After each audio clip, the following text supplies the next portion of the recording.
Hello guys! So Lolo, this is for Virgo. Welcome dito sa aking channel, Virgo. Alamin natin Virgo kung anong messages, vibration, gabay, energy para sa inyong lahat. So I hope na makaresonate kayo. Alright, so okay, Virgo, Polar Bear, and Bat. Listen up. Makinig ka daw, Virgo. Makinig ka. Sinasabi ng bara sa'yo dito na you're working through deep soul patterns. Release any outdated beliefs and surface. Okay, di ko alam, pero hindi naman lahat ng Virgo ay medyo outdated sila. 'Di ba? May mga Virgo na talagang yun ang updated sila sa kung ano yung nangyayari sa ngayon. Hindi sila outdated. But kung ikaw naman ay outdated na Virgo, like parang pakiramdam mo, parang nasusuffocate ka sa new technology ngayon, sa buhay ngayon, yung halimbawa na galing kang probinsya, pumunta ka ng city, hindi ka nagstay ng matagal sa city kasi parang pakiramdam mo, hindi ka hindi ka vibe. So parang may mga paniniwala ka na hindi pa kumbaga, or yung paniniwala mo dati is outdated na siya. So, hindi mo kayang makipagsabayan sa kung anong galaw ng mundo sa ngayon. Makinig ka daw. Sabi ng bara sa'yo dito na masyado kang emotional, sensitive, masyado kang makaluma. Yun yung sinasabi. Oras na Virgo, para sumabay ka sa takbo ng society, ng mundo. Kasi ganun pag like sa trabaho guys, may mga tao na kahit sila ay overqualified sa isang trabaho, hindi sila nag-a-apply sa isang company, halimbawa na pinag-aagawan ng ibang tao kasi outdated yung mindset niya. Parang sinasabi niya na no, kaya hindi ako pwedeng mag-apply, dapat ako yung hahanapin. Diba? Parang ganun. Or yung iba sa inyo dyan, masyadong ma-pride. Okay? Ma-pride or whatever man. So, sabi ng bara sa'yo dito, ng Bat, oras na para babaan natin yung expectation natin. Kasi minsan, yung pagiging outdated mo, ay hindi nakakatulong yan. Lalo na sa panahon ngayon, guys. Kung ano yung music ngayon, dapat yun yung sayaw mo. Okay? Hindi naman pwedeng yung music ngayon is anong uso ngayon na music, yung sayaw mo yung 1951 pa, 'di ba? So kailangan sumabay ka sa agos ng buhay. Okay, Polar Bear, nurture. Ano ba yung kinakatakutan mo? Kasi sinasabi dito na maybe you have anxieties and worries. So same energy siya, release. Kailangan mo daw na alisin ang iyong anxieties, ang iyong pag-aalala. Okay? And yun din sa mga iba sa inyo dyan, masyado kayo nagpapanik, nag-aalala because of your outdated mindset. Okay? Oras na para i-welcome mo kung ano yung new technology, bago. Okay? Yung innovation ba? Okay? Trust your intuition. Makinig ka sa sinasabi ng iyong intuition. Dito sinasabi ng barahan na if ever lang, Virgo, kung sakali lang na kailangan mo ng advice or kailangan mo ng point of view, hindi naman masama na humingi ka ng tulong sa mga taong pwedeng makatulong sa'yo.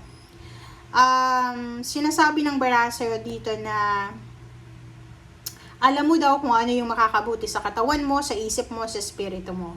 So, ngayong buwan ng Mayo, kinakailangan na mag-ground ka. Grounding. Alam nyo yung tawag dito, yung earth signs, Virgo, Capricorn, and Taurus, and Libra. Sila yung mga taong hindi kailangan ng grounding. Kasi grounded na talaga sila. Mas gusto nila ng tahimik, sa kwarto, malayo sa lugar. Kasi outdated nga yung mindset nila. And eto, sinasabi ng bara sa'yo na siguro naiingayan ka na sa galaw ng mundo, naiingayan ka na sa takbo ng mundo. So oras na daw, okay? Oras na para mag-isip ka, para sa sarili mo. Take care of yourself. Nurture your body. Physical body, mental. Nakikita ko dito, mostly psychological. Kung may mga anxiety, depression kayo guys, pumunta kayo ng doktor. Okay? And yun, importante yung relaxation. Kung nasa city ka, pag pakiramdam mo suffocated ka na, umuwi ka ng probinsya mo.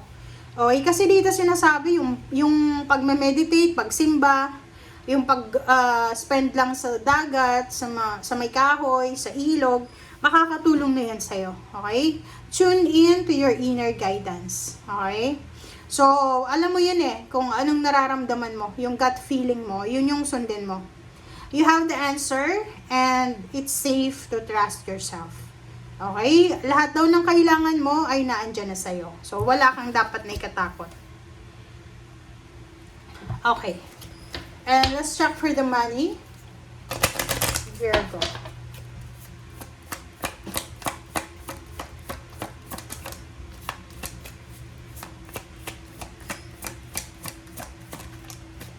Okay, Virgo is clarity. Wow. So, sa pera, sinasabi ng baraha sa'yo na kailangan klaro ka. Ano ibig sabihin? Ang stress mo ay tungkol sa pera.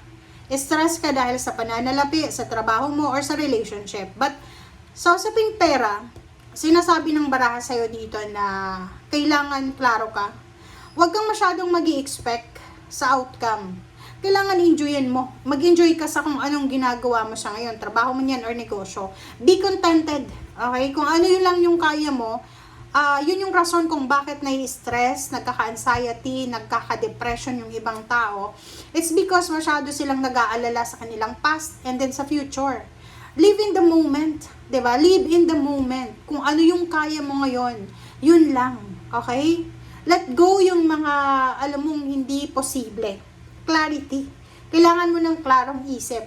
Kailangan mo ng boundaries, ng priority. Okay? Ayan, sa love life mo, if ever na may kasalanan ka, humingi ka ng tawad. And if ever naman ikaw yung may, or kailangan mo ng, like forgiveness, gawin mo na. Life is short, guys. Okay? Yun yung message sa'yo.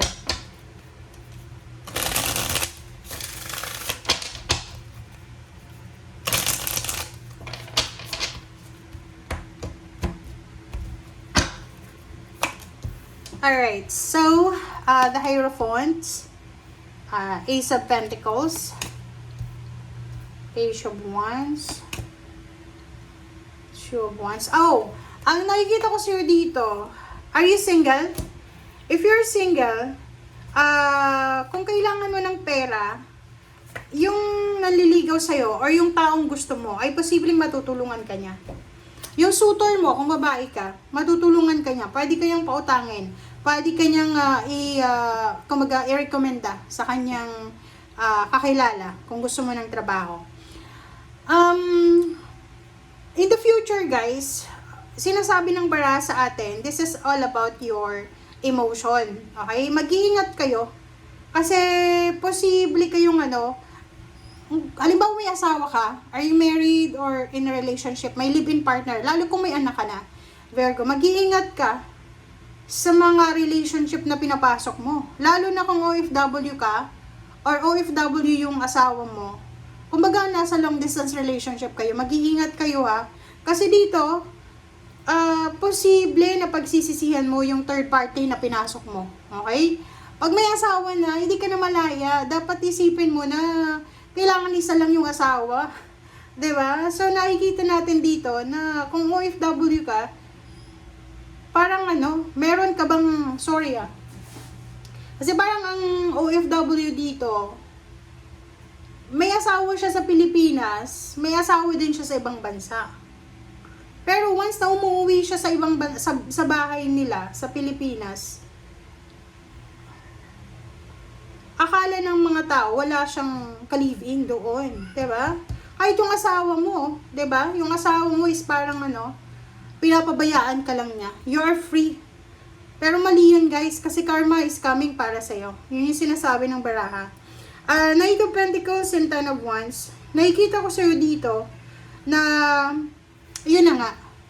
Ang problema dito, hindi ito related sa single sa may asawa to, na may asawa pa. 'Di ba? Yung may mga asawa sa inyo dito, or may mga karelasyon, tas may karelasyon pa kayo, mag-iingat kayo. Kasi yung pera na to, na pinagpapaguran nyo, ay posibleng mawala, mauwi yan sa wala.